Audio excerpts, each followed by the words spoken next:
This is a non-monetized recording of As I Please, number 7, by George Orwell, January 21st, 1944.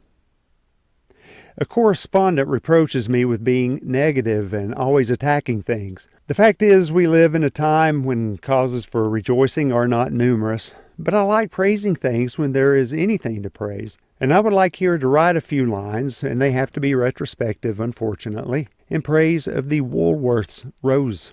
In the good days when nothing in Woolworths cost over 6 pence, one of their best lines was their rose bushes. They were always very young plants, but they came into bloom in their second year, and I don't think I ever had one die on me.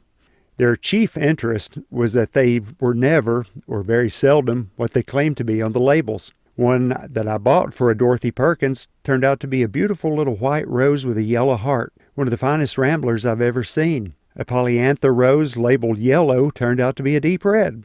Another, bought for Aberdeen, was like an Aberdeen, but more double and gave astonishing masses of blossom.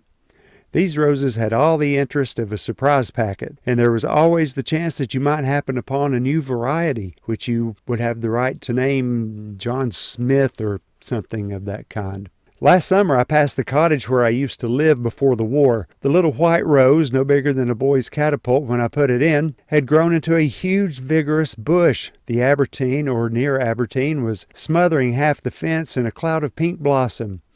I had planted both of those in 1936, and I thought, all that for 6 pence? I do not know how long a rose bush lives, I suppose 10 years maybe, and throughout all the time a rambler will be in full bloom for a month or 6 weeks each year, while a bush rose will be blooming on and off for at least 4 months. All that for 6 pence, the price before the war of 10 players or a pint and a half of mild or a week's subscription to the Daily Mail, or maybe 20 minutes of twice-breathed air in the movies.